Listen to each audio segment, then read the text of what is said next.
Boat and steam. Hindi में मेरे बच्चों, नन्हे मुन्ने बच्चों, से कहते हैं नाव तथा धारा। नाव तथा धारा, धारा। देखो यार, जो सब चीजें आप टाइम एंड डिस्टेंस में पढ़ते हैं सेम वही सब कुछ चीजें यहां हैं, बस थोड़ा सा अंतर है रिलेटिव स्पीड का। क्या अंतर है समझाता हूं। अगर मान लीजिए मेरे प्यारे बच्चों, पानी इधर बह रहा है, ऐसे कल कल कर बह रहा है इधर डब्ल्यू की स्पीड से। पानी इधर बह रहा है मेरे प्यारे बच्चों डब्ल्यू की स्पीड से, और नाव भी इधर ही चल रही है बी की स्पीड से। बोट माने नाव, बी और वाटर माने पानी। यानी पानी भी इधर जा रहा है और बोट भी इधर जा रही है, तो होगा क्या कि पानी भी ताकत लगा के उधर फेंकेगा और नाव भी ताकत उधर ही लगा रही होगी, तो होगा क्या, स्पीड इंक्रीज हो जाएगी, है ना। तो इसको हम बोलते हैं मेरे बच्चे विद स्ट्रीम या अलोंग द स्ट्रीम। स्ट्रीम धारा के अनुकूल, अनुकूल क्या क्या था, अनुकूल या धारा के साथ।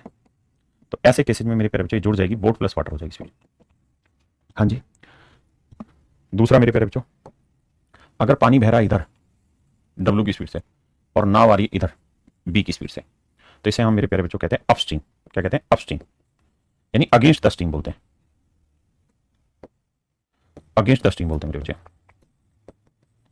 Against stream. धारा के प्रतिकूल या धारा के विरुद्ध, धारा के प्रतिकूल या धारा के विरुद्ध,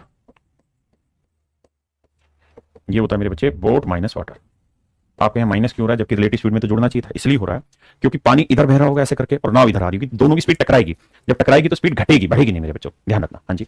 एक बात और समझना, क्या, अगर मैं आपको एक सिंपल लाइन में ये शब्द कहूं कि एक्स प्लस वाई बराबर 40 है और एक्स माइनस वाई बराबर 12, तो मुझे बताइए एक्स और वाई की वैल्यू क्या होगी। तो एक बेसिक फंडा अप्लाई हो जाता है कि जब दोनों जगह सेम चीज होना और बस प्लस माइनस का अंतर और कोफिशिएंट 1 1 हो, तो वाई से वाई कट जाता है, एक्स और एक्स हो जाता है मेरे प्यारे बच्चों 2x। 40 और 12 52, 2 से काटेंगे 26, तो एक्स की वैल्यू आई मेरे प्यारे बच्चों 26। हाँ जी, बहुत सुंदर। तो पेपर में क्या करो, पेपर में वैसे ही ध्यान रखो कि जो प्लस वाला पार्ट है ना उसकी वैल्यू हमेशा इन दोनों के जोड़ का आधा होगा। 40 और 12 52, 52 का आधा 26। अब 26 वैल्यू यहां रखोगे तो 40 में से घट जाएगी, और y की वैल्यू हमेशा क्या करना, इन दोनों के डिफरेंस की आधी होती है। तो 40 में से 12 गया 28, 28 का आधा 14। हाँ है ना। जैसे मान लीजिए मैंने पेपर में सवाल दिया x प्लस वाई बराबर 10 और x माइनस वाई बराबर 8, तो मुझे बताइए x और y। तो x दोनों जगह प्लस है तो x की वैल्यू दोनों के जोड़ का था 10 8 18 का आधा 9, और y की वैल्यू दोनों के डिफरेंस का था 10 में से 8 गया 2 2 का आधा मेरे प्यारे बच्चों 1। तो 9 और 1 मेरे भाइयों मेरा आंसर हो गया। हाँ जी। क्या किसी भाई को कोई दिक्कत है जी यहाँ तक? नहीं, सारी बात आप मेरी समझ पाए। अब मेरे प्यारे बच्चों सवाल पे आते हैं। बोट एंड स्ट्रीम बहुत मुश्किल टॉपिक नहीं है, बेहद ही फुद्दू टाइप का टॉपिक है। पेपर में सवाल भी कभी कभार ही आते हैं, नहीं तो नहीं भी आते। प्लीज करिए।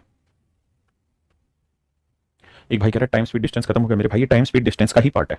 रेस भी उसी का टुकड़ा था, बोट एंड स्ट्रीम भी उसी का टुकड़ा था, आज पूरा खत्म हो जाएगा।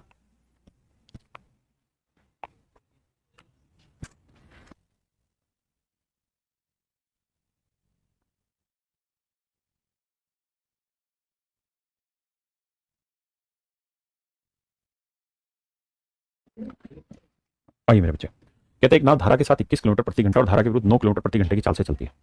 कहता है एक नाव धारा के साथ, यानी बोट प्लस वाटर, धारा के साथ चलेगी तो ये स्पीड होगी, तो ये है 21 किलोमीटर पर आवर। और कह रहा है धारा के विरुद्ध इसकी चाल होगी मेरे प्यारे बच्चों 9 किलोमीटर पर आवर। जोड़ेंगे तो वाटर से वाटर कट जाएगा, या आपको सिखाया ये बोट और वाटर की स्पीड कैसे निकालें। तो बोट की स्पीड हमेशा इन दोनों के जोड़ का आता है, 21 और 9 30, 30 का आधा 15, और पानी की स्पीड क्या होगी, यानी माइनस वाले की इन दोनों का डिफरेंस 21 में से 9 हो गया मेरे भाई 12, 12 का आधा 6, तो पानी की स्पीड 6 और बोट की स्पीड 15। पूछा था धारा की चाल याद करो, वाटर की स्पीड बताइए, तो 6 किलोमीटर पर आवर। बहुत सुंदर, करिए मेरे बाबू।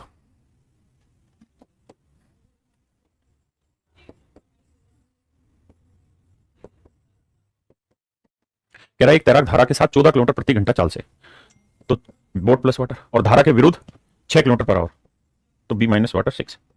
सोल्व करेंगे मेरे प्यारे बच्चों। तो बोट की स्पीड क्या आएगी, 14 और 6 20, 20 का आधा आएगा 10, और वाटर की स्पीड क्या होगी, 14 में से 6 गया 8, 8 का आधा 4। तो हमसे पूछा स्थिर जल में तैराक की चाल याद करें, तो तैराक की चाल मेरे प्यारे बच्चों क्या होगी 10। तैराक की चाल मेरे प्यारे बच्चों क्या होगी 10। हाँ जी।